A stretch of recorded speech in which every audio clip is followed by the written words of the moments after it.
Oke,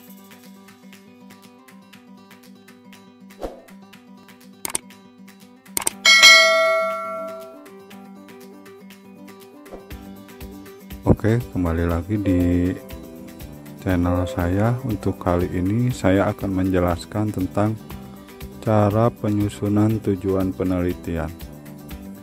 Tujuan penelitian ini adalah salah satu hal penting yang harus ditayangkan atau ditampilkan dalam penelitian kita. Selain itu juga tujuan penelitian inilah yang kemudian menjadi patokan kita untuk meneliti seperti apa. Sebelum saya lanjut pada pembahasan real tentang tujuan penelitian, ada baiknya saya menjelaskan sedikit atau sekilas tentang tujuan penelitian berdasarkan istilah beberapa ahli. Di sini saya mengambil 3 pengertian tujuan penelitian menurut para ahli. Untuk yang pertama, tujuan penelitian adalah rumusan kalimat yang menunjukkan sesuatu yang ada hasilnya atau sesuatu yang diperoleh setelah penelitian selesai. Pengertian kedua adalah sesuatu yang akan dicapai atau ditangani dalam suatu penelitian. Dan pengertian ketiga adalah ungkapan keinginan peneliti untuk mendapatkan jawaban atas masalah penelitian yang akan diajukan. Nah, itu adalah definisi menurut para ahli tentang tujuan penelitian. Nah, di sini saya tidak akan menjelaskan definisi-definisi, misalnya tujuan penelitian dibagi apa aja, kayak gitu secara teoritisnya saya tidak akan menjelaskan. Kalaupun perlu, silahkan rekan-rekan sendiri mencari di blog ataupun di channel-channel lain yang menjelaskan hal seperti itu, karena saya lebih memandang dan lebih berpikir bahwa di dalam penulisan atau penyusunan skripsi rekan-rekan ataupun di tesis rekan-rekan, yang perlu ditampilkan adalah tujuan penelitian kita seperti apa. Nah, di sini di tujuan penelitian kita memiliki 2 tujuan penelitian. Yang pertama tujuan umum dan tujuan khusus. Nah, biar rekan-rekan lebih paham secara cepat dan juga ini mungkin saya jelaskan dengan semaksimal mungkin agar mudah dipahami dan dimengerti oleh rekan-rekan yang mendapatkan share info ini. Di sini saya akan mencontohkan suatu penelitian di mana nantinya ini juga adalah bagian dari contoh penyusunan tujuan penelitian. Oke, kita lanjut saja. Contoh penelitian ini banyak sebenarnya, tapi saya ambil salah satu, saya nemu ini di searching Google ya. Judul penelitiannya faktor-faktor yang mempengaruhi customer loyalty pada konsumen jasa penerbangan berbiaya rendah. Ini penelitiannya penelitian untuk S2 atau tesis, tapi bisa juga dikembangkan atau digunakan di skripsi, apalagi di tesis. Nah, judulnya seperti ini. Lalu di sini saya ambil juga di si penelitian tersebut beberapa latar belakang. Saya tidak ambil semuanya karena ada beberapa bagian latar belakang yang sebenarnya bisa dimunculkan atau bisa digunakan sebagai tips kita untuk menyusun tujuan penelitian. Nah, di sini saya tampilkan latar belakang sebagian, maksudnya ini karena ini kita ngambil sebagian. Ini terdapat di alinea terakhir sebenarnya, di alinea akhir. Di latar belakang, saya pernah menjelaskan di video-video sebelumnya bahwa latar belakang itu harus memuat data terkini, angka kejadiannya, terus yang kedua jurnal pendukung, dan juga literatur atau teori-teori para ahli. Nah, di bagian ini adalah teori para ahli mengenai loyalitas. Nah, ini di sini saya ambil teori yang diungkapkan oleh Harapan 2020.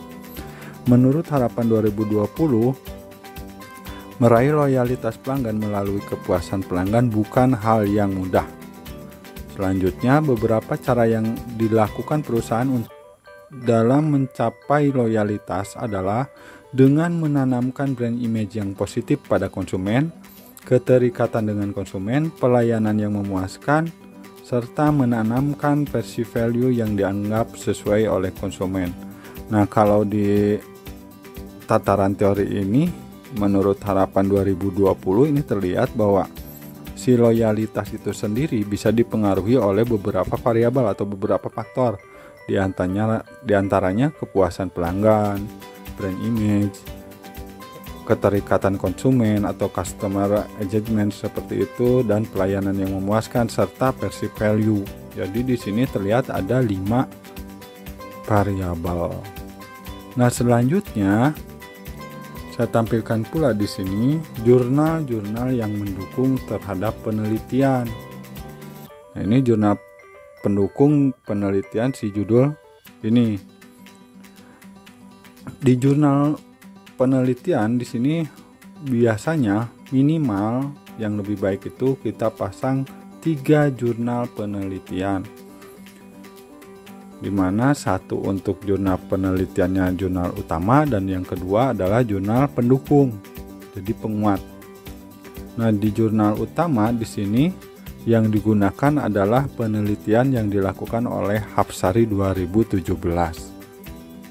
Nah, di Hapsari 2017 ini hasil penelitiannya menunjukkan bahwa beberapa faktor yang berpengaruh terhadap loyalitas konsumen diantaranya adalah brand engagement, customer satisfaction, perceived value, sama service quality. Nah, dari 2 latar belakang yang tadi saya tampilkan, yang jurnal penelitian dan menurut para ahli tadi, kita dapat lihat beberapa variabel yang muncul yang dapat berpengaruh terhadap customer loyalty. Di antaranya tadi saya lihat itu faktor atau variabel yang berpengaruh terhadap customer loyalty adalah brand image, brand engagement, customer satisfaction, perceived value, dan service quality. Nah, variabel-variabel inilah yang kemudian nantinya dipasang atau digunakan di tujuan penelitian. Nah, kan ini terlihat bahwa faktor yang berpengaruh terhadap customer loyalty dimungkinkan adalah brand image, brand engagement, customer satisfaction, perceived value, sama service quality. Nah, sebelum melanjut ke tujuan penelitian, ada baiknya kita rumuskan dulu masalahnya apa sih di sini. Kita kan udah dapat gambaran sementara bahwa terdapat beberapa faktor yang berpengaruh terhadap customer loyalty.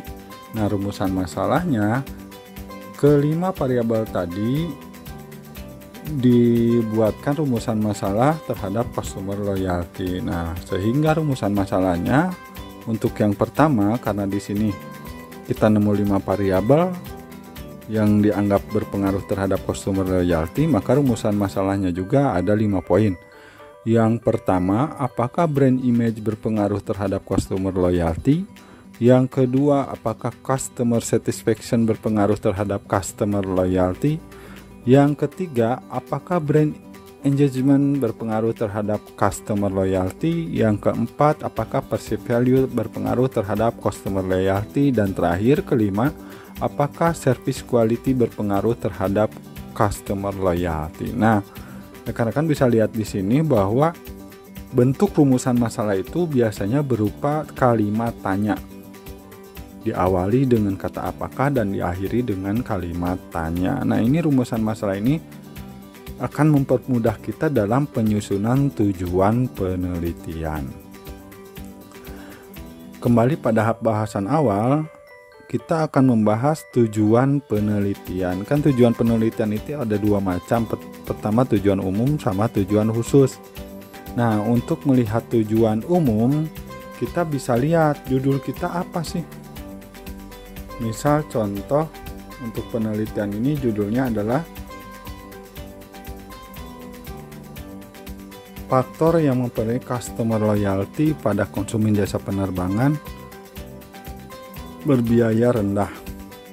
tujuan umumnya, kita hanya tinggal mencantumkan di depannya kata untuk menganalisa atau untuk mengetahui. Itu yang lazim dipakai di setiap penelitian. Sebenarnya yang saya temukan itu seperti itu. Mungkin ada juga bentuk-bentuk yang lain, tapi yang lazim digunakan seperti itu.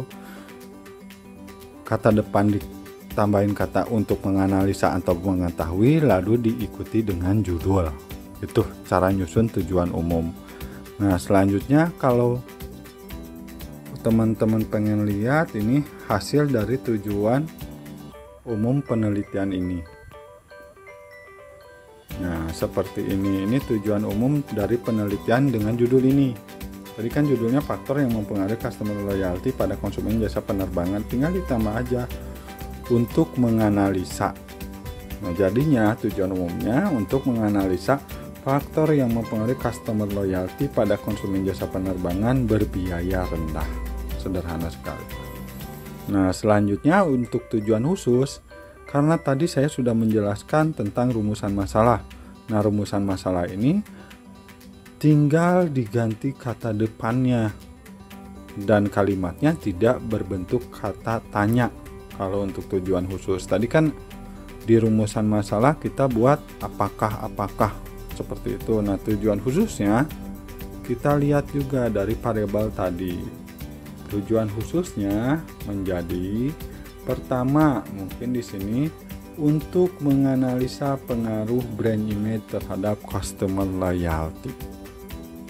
Oke, paham? Kalau di rumusan bentuknya kalimat tanya. Misalnya yang pertama ini, apakah brand image berpengaruh terhadap customer loyalty? Jadi di tujuan khususnya untuk menganalisa pengaruh brand image terhadap customer loyalty. Yang kedua juga sama, untuk menganalisa pengaruh customer satisfaction terhadap customer loyalty. Ini awalnya dari rumusan masalah tadi yang kedua, apakah customer satisfaction berpengaruh terhadap customer loyalty. Yang ketiga, untuk menganalisa pengaruh brand engagement terhadap customer loyalty. Ini sama juga sih dari rumusan masalah. Nah, rekan-rekan tinggal menambahkan kata untuk menganalisa. Jadi kuncinya untuk tujuan umum dan tujuan khusus itu kata depannya saja yang diotak-atik atau dirubah dengan kata untuk menganalisa atau untuk mengetahui. Kalau tujuan umum ke belakangnya menggunakan kata-kata yang judul, kalau tujuan khusus menggunakan kata-kata yang rumusan masalah. Nah, mungkin untuk kali ini saya share sampai situ. Silahkan jika kawan-kawan ingin bertanya atau mempunyai pendapat tentang share kali ini, saya tunggu juga. Saya juga mengucapkan terima kasih buat kawan-kawan dan rekan-rekan yang telah dan selalu melihat maupun menyimak informasi yang saya berikan. Silakan jangan lupa juga untuk subscribe maupun like channel ini agar mendapatkan informasi-informasi terkait skripsi, penelitian maupun karya tulis ilmiah lainnya. Dan jangan lupa juga jika ada kawan, teman atau saudara dan rekan-rekan dari rekan saudara yang membutuhkan tentang pengertian seperti ini, silahkan di-share pada teman-teman Anda. Sekian, terima kasih. Saya tunggu komentar. Dan juga kalau ada teman-teman yang masih bingung nih, saya punya judul seperti ini, tujuan umum, tujuan khususnya seperti apa, rumusan masalahnya seperti apa, tinggal komentar aja di kolom komentar. Nanti saya berusaha untuk membantu rekan-rekan sekalian, karena toh saya pun butuh konten seperti ini dan saya pun senang ketika membantu kawan-kawan. Sekian, terima kasih, salam sukses dan semangat sukses.